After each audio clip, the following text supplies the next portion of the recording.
These are the top 10 YouTube Shorts tips that I've discovered by posting to YouTube Shorts for the past 6 months. This video is not a YouTube Shorts tutorial, so we'll save that for another time. And if you stay till the end, there'll be a bonus tip that'll guarantee that you'll know everything you need to know about YouTube Shorts. We all know the basic YouTube Shorts tips. They need to be vertical videos, 60 seconds or less. It helps to have a niche and post consistently. But what about other tips and strategies that you can use when you're posting your Shorts videos so that they could see more success and more results? Tip number 1, start with throwing spaghetti at the wall. If you have short form content on your Instagram or TikTok, start repurposing that to YouTube Shorts and schedule it out to post every single day for the next 30 days. This is what I did when I first started posting to Shorts, because really this is going to get your foot in the door. You'll really be able to test to see what videos work well for you and your niche, and specifically what videos does YouTube Shorts like.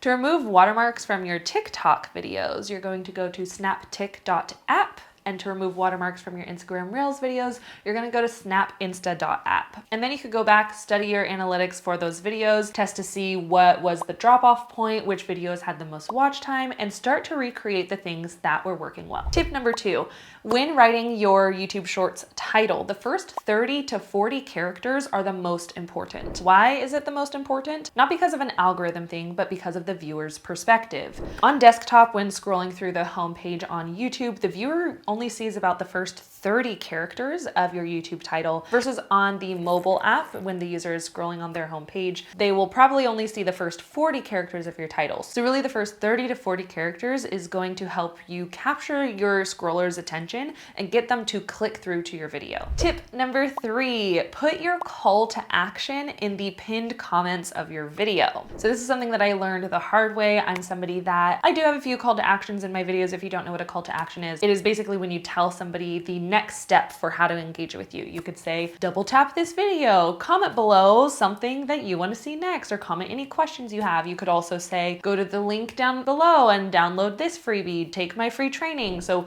that's a call to action. My mistake was I was putting call to action links in the description, but we're kind of monkeys trained by TikTok. And when we're watching short form videos, naturally the audience will go to the comments to scroll through the comments. So when you put your call to action in the pinned comments of your YouTube Shorts, that's going to be one of the first thing that somebody sees. Whereas if you put it in your description, it's actually really hard to get to that place and really inconvenient for the nowadays trained user. So I'm watching a YouTube Short, it comes up, I click on it. Naturally, I want to go to the comments because that's where the fun is. That's where we could engage with other people. So your pinned comment is there. If somebody wanted to go to the description, they would have to go out of their way, click the 3 dots, view description, and then the description will show up. So putting all the goodness into your pinned comment is the best way to go. If you're somebody who is new to the YouTube platform or just starting to take YouTube a little bit seriously, you want to be a full-time creator here on this platform, then I have a free gift for you. I created the Ultimate YouTube Starter Workbook. This is more than 20 pages of goodness. It teaches you how to set up your account properly on YouTube. It comes with an equipment checklist. It also teaches you how to pick your niche, pick content pillars, even doing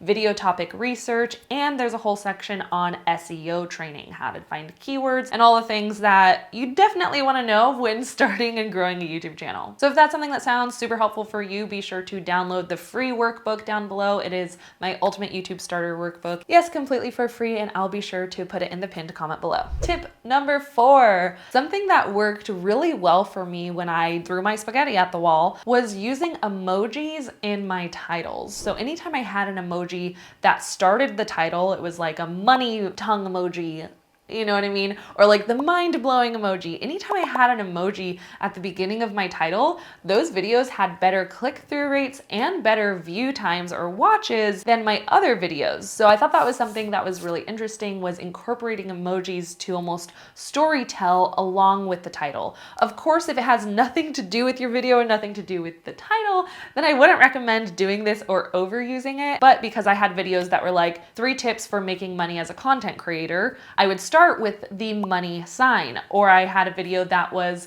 5 hacks that'll blow your mind. Obviously, I'm gonna put the mind-blowing emoji in the beginning. So if you could storytell with emojis in the title of your shorts videos, that could be something that could help your click-through rate. I also want to mention, this kind of ties into tip number 1 and the current tip we're talking about. When I was throwing spaghetti at the wall, something that I noticed when studying my analytics was like my best performing videos were my casual videos that I randomly picked up my phone and started recording on. They were not my professional videos like this. My professional videos like this actually were on the bottom level of the performance. They just did not perform very well. So if you think like you need to have a fancy setup to have successful shorts, you are mistaken. My top best performing shorts were ones that I did on my phone, out and about in my house. Like they weren't even this fancy schmancy thing. So I just wanted to leave you with that. Don't let lack of equipment or feeling like you don't have the right things stop you from creating shorts. Just start. Tip number 5, desktop is key. Okay, hear me out. I know there are mixed opinions out there of success for people who have like, oh no, I created my short on my phone and I posted it and it performed so well, versus people saying like, oh, I uploaded it on my desktop and it performed well. For me, when I studied my analytics, I uploaded everything through desktop. So I don't really have much comparison for I uploaded it on my phone versus desktop. What I mean is, whether you're using your phone or you're uploading a video from your computer to YouTube, finish the posting through your desktop. So we'll open up our YouTube app. I'm going to hit create. We're going to press create short. Hopefully it's not my face. Cool. And we're just going to like record a random snippet. Perfect. Wow, looks great.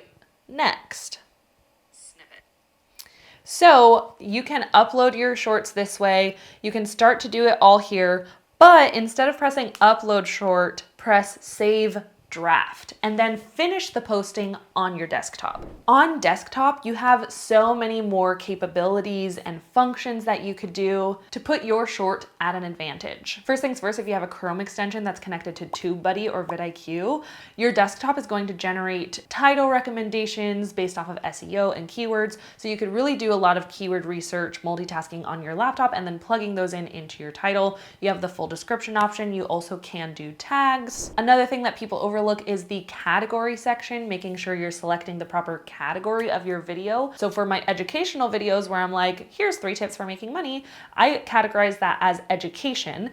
And then when I do like lip syncing or funny voiceover stuff, that's not an educational video. I categorize that as entertainment. And then you could also do people and vlogs. So making sure you're categorizing your videos correctly before they're uploaded so they're pushed to the right people. As for hashtags, you can literally Google hashtag use policies on YouTube, and there's a whole policy section teaching you, hey, don't overuse the same hashtags over and over. So take a look at that for hashtag guidance. And of course, scheduling your short out. Again, if you're doing the throw spaghetti at the wall method and you have a bunch of videos to start scheduling, it's so much easier to batch do that task on a desktop versus your mobile phone. If you're just uploading the short through your phone, there's no option to add a description to your video. So you wouldn't be able to put hashtags, you would have to put hashtags in the title, which takes up room of character space. And you also won't be able to categorize your shorts correctly. So there's just a few things that are missing from the mobile phone option, which is why I prefer to finish posting and scheduling on the desktop. Tip number 6, while we're talking about the differences between posting through your phone versus desktop,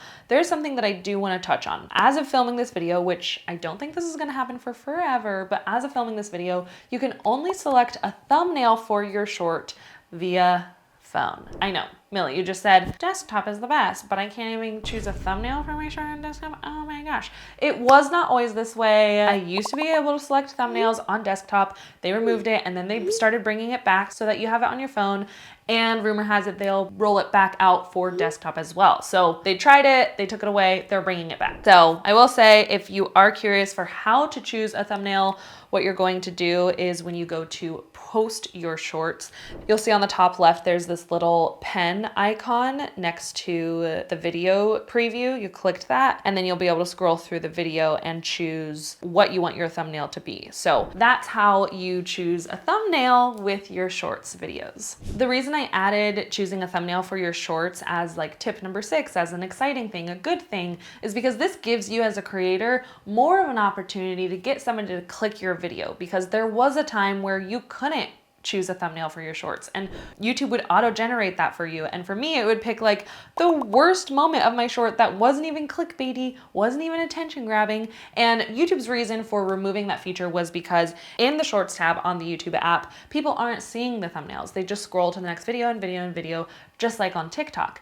But most people, for me, I don't go to the Shorts tab. I need a short to capture my attention, and then that's what gets me to the Shorts tab, and then I end up scrolling. So having a thumbnail on your short can be extremely detrimental for your click-through rate, because that's what somebody's going to see on the home screen. They're gonna see like the title that says 3 ways to make money as a creator with the money emoji, and then in the thumbnail, you're like this. And then there's like cash money falling all around you. You know what I mean? So you're able to be a lot more creative with it, just like you already are as a YouTuber with your long form videos, creating thumbnails for those. So it adds that creative freedom to the creator and gives us more of an opportunity to give our videos the best chance possible. Tip number 7, using Google Trends to figure out what's trending on YouTube. So Google Trends is such a fun little trick. In case you don't know, Google owns YouTube. So when you go to Google, and you type Google Trends, there's a website specifically that shows you what is trending on Google right now. Google Trends literally shows you what searches are currently trending, what people are looking for on the internet, on the interwebs, and then that puts you at an advantage because you know what people are searching for, so then reverse engineer, you're gonna make videos on that topic. So then the question is, Millie, how does Google Trends help me? Because when you go to the Explore section, I think it's called Explore section, you can choose the drop down, and instead of searching Google specifically, you can search YouTube. So you can see what trends and search terms are currently happening on YouTube right now. What are people actively looking for on YouTube in the past 7 days, in the past 30 days, in the past 3 months? What I like to do is I like to type in my niche or my content pillars if I'm not seeing anything that's relevant to me. So maybe I'll type in TikTok. And then sure enough, past 3 months, the top search is TikTok ban. So what am I gonna do? I'm gonna make a video on the TikTok ban. So that is such an opportunity for you to come up with cool content ideas. And it doesn't have to be any fancy schmancy long form video. You're able to see a trend, whip your phone out, talk to the camera, and make it right then and there so that you could be fast adapting with the trends. So you're welcome. Tip number 8, now that you know how to capture your target's audience attention, because you're using emojis every once in a while, your title within the first 30 to 40 characters, your thumbnail is capturing their attention, you're doing proper content research so that you know what's trending so that you could get ranking on the homepage and search results. So you know how to get in front of people's eyes, you know how to capture attention. How do you keep the attention now that they've clicked your video? Tip number 8 is to maintain the audience's viewer retention. Make sure they watch your video beginning to end. That's going to give your video the best chance at success in reaching more people. How do you do that? Make sure you're talking right away when the video happens. If it's a voiceover, there's an audio playing, something happens right away. There is no awkward pause where you pressed record and now you're going to breathe and the first thing they hear is you going, like, no, we don't want a millennial pause, the millennial breath, get right to it. Once they press the video, you're yelling at them. Okay, maybe not yelling at them, but there's something happening as soon as they watch your video or press your video. Using closed captions is really important. So you have the text popping up at the bottom, mimicking what you're saying. And when you're doing closed captions, a little tip is to only do a few words at a time. So instead of doing like a full-on sentence explaining what you're saying, do 2 to 3 words popping up every 2 to 3 words that you say. This is going to have the effect that your video is moving at a really fast pace because their eyes are able to move fast pace with the words constantly changing, and having some sort of change happening consistently is going to keep them watching. Next, you have the 7-second rule. I like to do more like a 5-second rule where every 5 seconds something is changing. So instead of just talking to the camera and your da-da-da-da-da-da speech to text, it's like, hey, you said your intro hook. Now you're gonna do a green screen where you point to something. Now you're gonna go back to the camera and then back to the green screen, like every 5 to 7 seconds. There's something visually changing about your video that keeps them watching. And also show, don't tell. So if you're talking about this whole experience or this whole story, if you have B-roll to back up the story that could play while you're talking, or if you have screenshots that you could show behind you and like point with the green screen effect, that's gonna be super powerful. Utilizing show, don't tell more than just like sitting and talking to the camera is going to be super helpful. So I guess I kind of bled number 8 to number 9. Number 8 was keep the viewer's attention. attention. Start with a strong hook, capture their attention.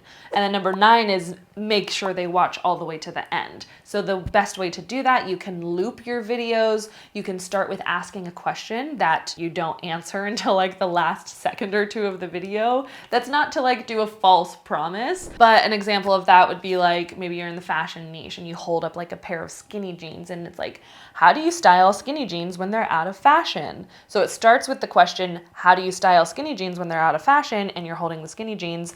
And instead of showing you styling the skinny jeans first, you're gonna start with the rest of the outfit. So you have your skinny jeans not on yet. They're like in the background hanging or on the wall, I don't know. And you have your shirt, you do your shirt, you do your hat, you get your shoes out, you have your pants, and then you do it, and then you style it all. And at the very end, it shows the complete look. So kind of leading people to the answer. And then yeah, that 5 to 7 second rule of like, try to have something visually change every few seconds is going to help keep the viewer's attention and hopefully getting them to watch to the end. And then finally, don't tell somebody your video is ending. Don't say like, so make sure if you like this video, give it a thumbs up and subscribe to my channel. Like that whole spiel is a spoiler alert as like, hey, video's over. If anything, keep that ending spiel short, saying something like, follow for more tips. Like really quick. Don't lead people into guessing, hey, video's over now, I can scroll past. Tip number 10, adapting to trends. Now we already talked about the Google Trends hack that you can do, which is a super fantastic way of adapting to trends. But there's also a YouTube Shorts trend report that is created by YouTube themselves. So if you sign up for YouTube's Shorts report, then you'll be emailed twice a month with the latest updates to Shorts, any new features that were released. You'll also be emailed inspiration and even content ideas of what's currently trending on Shorts right now. This is something that I personally love because we don't see a lot of platforms giving its creators straight up answers so that they can see the most success. That's why I love YouTube as a platform, is they're very transparent and helpful for helping creators have the best results. So they have their own email list. You sign up for their trend report and you'll be emailed twice a month to stay up to date on the latest YouTube Shorts trends specifically. Now for the bonus tip that I promised you at the beginning of this video, bonus tip number 11 is to educate yourself. I know I said this is going to guarantee you'll know everything you ever need to know about the YouTube Shorts, but trying tips and tricks from watching a bunch of gurus videos is one way, or you can like get your hands dirty, roll up your sleeves and get into it. Educate yourself from the source themselves. So there's this playlist that YouTube created. Fun fact. This playlist YouTube created. This teaches you everything you need to know about Shorts. It's a playlist on YouTube of YouTube Shorts from YouTube, uploaded from other creators. They've put everything in one place so that you could scroll and find an answer to almost anything Shorts related. And that's gonna be like your YouTube FAQ resource. Any question that you have about Shorts will probably be found on that playlist. So utilize that playlist to your advantage, educate yourself, and don't forget to download my ultimate YouTube starter workbook. This again is over 20 pages of goodness to help you start a successful channel from the very beginning. If you've made it this far and you're not already subscribed to my channel, what are you even doing? Subscribe to the channel. It's a fun time around here. I post every week. I give you the latest tips and tricks on YouTube, Instagram, and TikTok. Give this video a thumbs up, hug that subscribe button, and turn on the bell notification so you don't miss when I post my next video. I'll see you in the next one. Follow your joy. Bye.